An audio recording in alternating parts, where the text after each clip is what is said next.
So today we're going to discuss integrals involving sine cosine products with different angles. So integrals involving the product of sines and cosine of two different angles occur in many applications. So in such instances, you can use the following product to sum identities. So I have three formulas here. Number one, sine of m of x times sine nx is equal to 1/2 of cosine of m minus n of x minus cosine of the sum of m and n of x. That's for number one. So number two, sine of mx times cosine nx is equal to 1/2 of sine of the difference of m and n of x plus sine of the sum of m and n of x. That's for number two.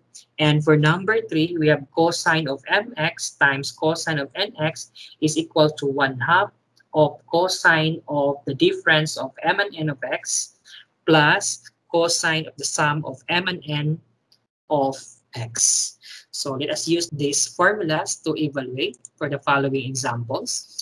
Okay, so number 18 is the integral of sine 5x cosine 4x dx. So based on the formula, we're going to use the sine 5x cosine 4x dx. We have sine cosine, so we're going to use this formula number 2.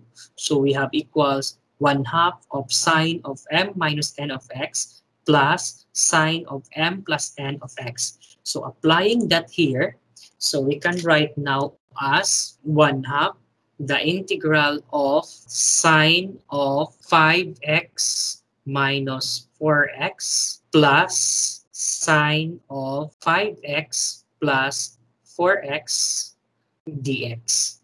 So we can write now 1/2 the integral of sine x plus sine of 9x dx. Integrating that one now, we can write now 1/2 times the integral of sine x is negative cosine x.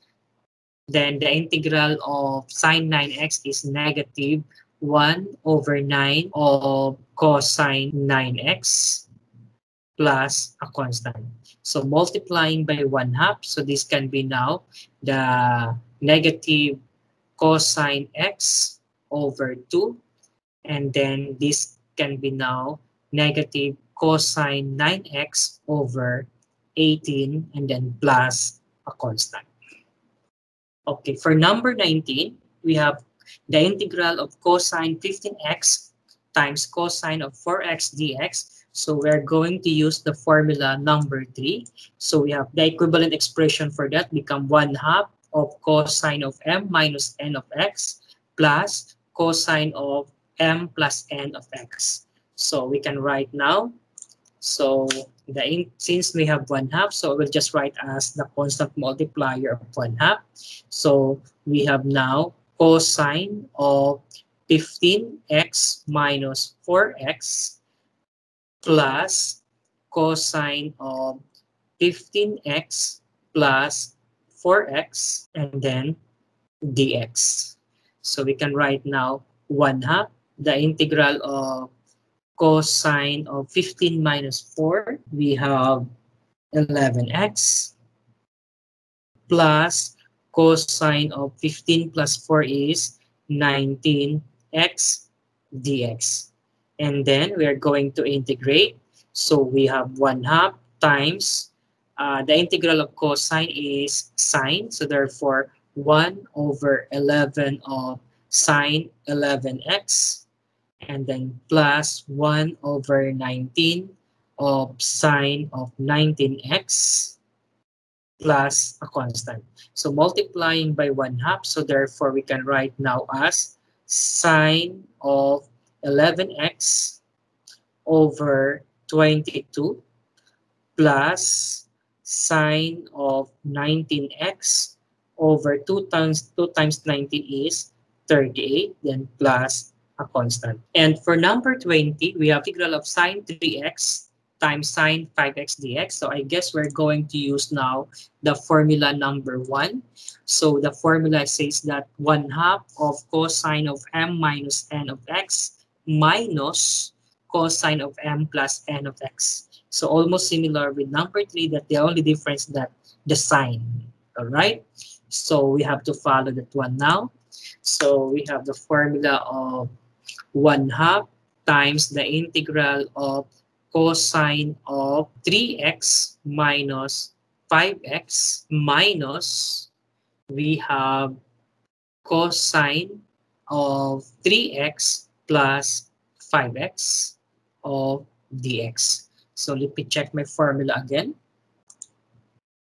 Okay, that's correct. Cosine of m minus n minus, okay, that's correct. So cosine of 3x minus 5x minus cosine of 3x plus 5x. So simplifying now the angles. So we can write now 1/2 the integral of cosine of negative 2x minus cosine of 8x dx.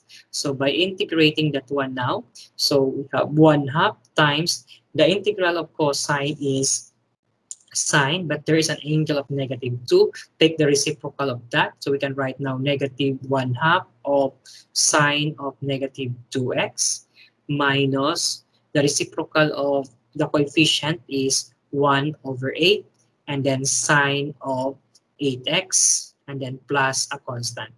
And then by multiplying by 1/2, so we can write now negative 1/4 of sine of negative 2x minus 1 over 16 of sine of 8x plus a constant.